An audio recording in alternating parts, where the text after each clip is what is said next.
Құрметті Нұрбек Машбекұлы, құрметті әріптестер, құрметті сессияға қатысушылар, енді былтырғы жылдан бері әлеуметтік желіде болсын, бұқаралық ақпарат құралдарында болсын, біздің қаланың тұрғындары осы шет аймақтарға байланысты көптеген ұсыныстар берді. Оның қатарында біздің орталықтағы Назарбаев даңғылы бойында бағдаршамдар орнату, жол өткелдерін салу туралы ұсыныстар болды.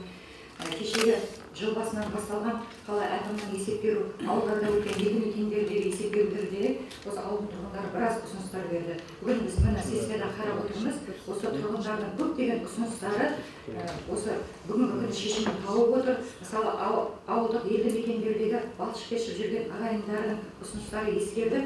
Қиыршық тас төселетіндігі, малда тас төселетіндігі де үлкен бүгінгі күнде жаңалық болып отыр. Шынын айтқан кезде әрине бұл енді асфальт, жаңағы тротуар деген мәселелерде шешімін тауып жатыр.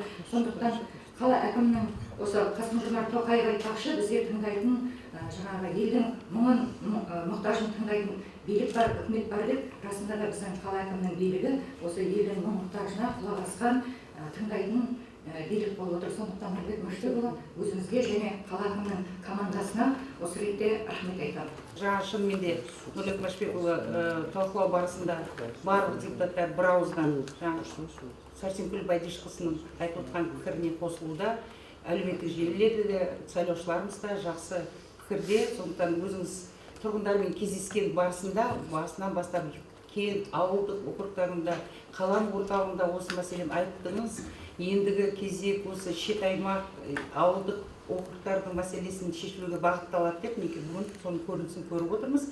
Бұл әрі қарай жалғасын табады деп біз ойлап отырмыз, солай күтілуде. Рахмет үлкен. Өздеріңіз білесіздер, 15 қаңтардан бастап өздеріңізбен бірге облыстық мәслихаттың депутаттарымен бірге облыстық басқармалардың басшылары бар, қаржы ұйымдарының өкілдері бар. Барлығымыз ауылдық округтерде есебімізді бердік.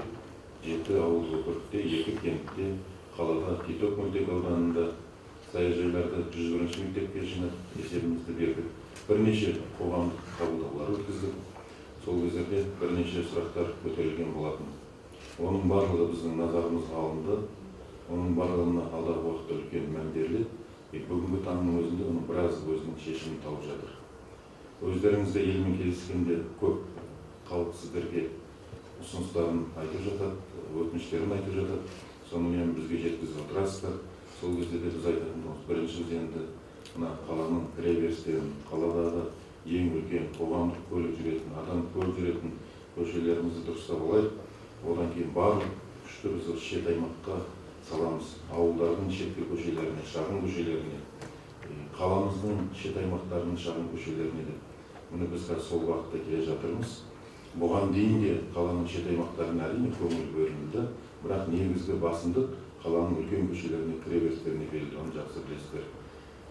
Кеше есебімізді айтып жүрміз, осы соңғы жылдары 33 миллиард теңгедей қаражат жол құрылысын дамытуға қаладағы, қалаға қарасты елді мекендерде бөлініпті. Оған 630 шақырымның үстіндегі жолдарымыз күрделі жөндеуден, жай жөндеуден, орташа жөндеуден, қайта жаңғыртудан өтті.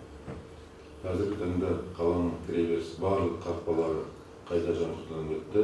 Тек орда жолдары қайта жаңғыртудан өткен жоқ, жарық бағаналар орнатылды, көрнекті ақпарат құралдары орнатылды, аялдамалар орнатылды. Қазіргі заманның талабына сай деңгейде барлық жасалған өздеріңіз көресіздер. Әуежайдан кіреберісте, оңтүстік жақтан, солтүстік жақтан, батыстан, шығыстан кіреберісіңізде. Сонымен қатар біз шет аймаққа да әрине көңіл бөлініп келді. Кеше Тасбөгетте айттық, соңғы 2 жылда мысалы Тасбөгет кентінің жолдарын дамытуға 1,5 миллиард ақша бөлінді. Ол деген үлкен ақша. Былтыр саяжаттағы шағын көшелерге тас жол төсеуге 500 миллион ақша бөлінді.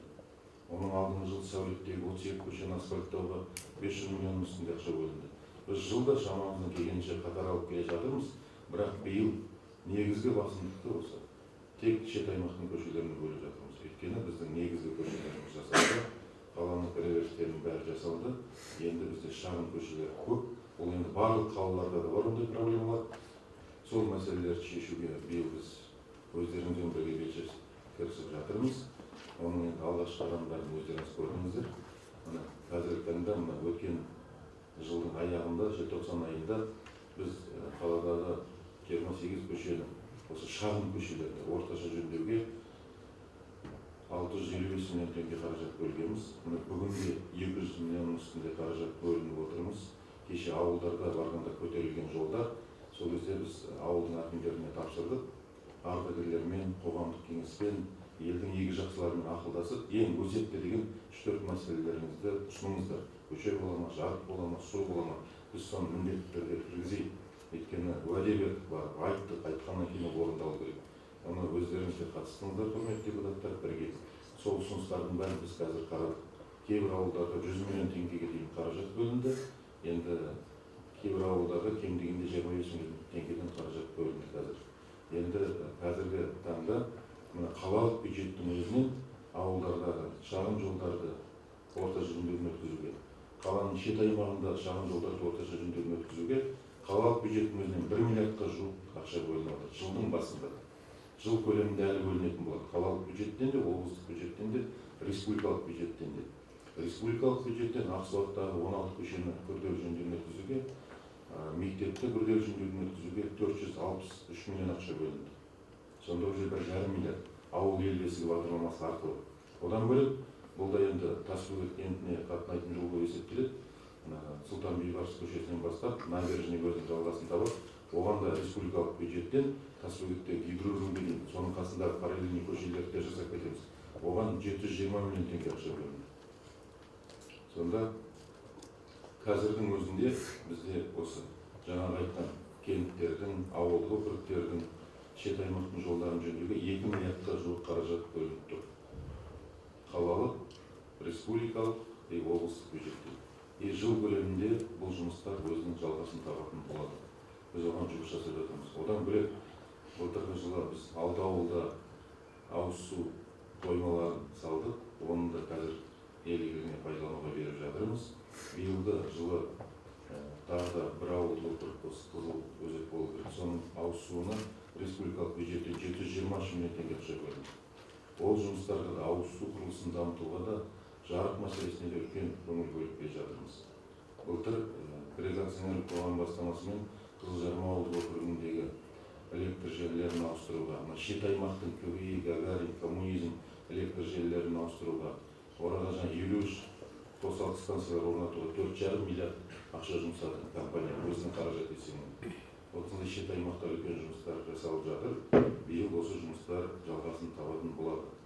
Бүгінгі бюджетте өздеріңіз көріп жатсыздар, біз мүмкіндігінше барлық шығындарды қысқартып, қаланы безендіруге, мал етін формалар қоюға, көгалдандыруға қаралған қаражаттардың бәрін мүмкіндігінше қысқартып, осы ең керекті деген осы шет аймақтың көшелерін, басқа да ең өзекті мәселелерін шешуге ауыз су жарық сетіп жұмсап жатырмыз.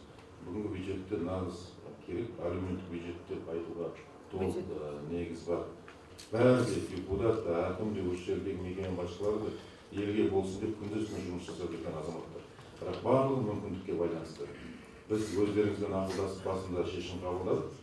Мына ең керекті деген жаңағы Күре Тамыр көшелерін қаланың кіреберістерін жөндеу болады. Бұған да уақыт керек. Міне бүгін уақыт келді. Елдің алдында берген уәдемізде тұрып жатырмыз. Сіздердің қолдауларыңызды ерекше сезініп келеміз. Қай кезде де.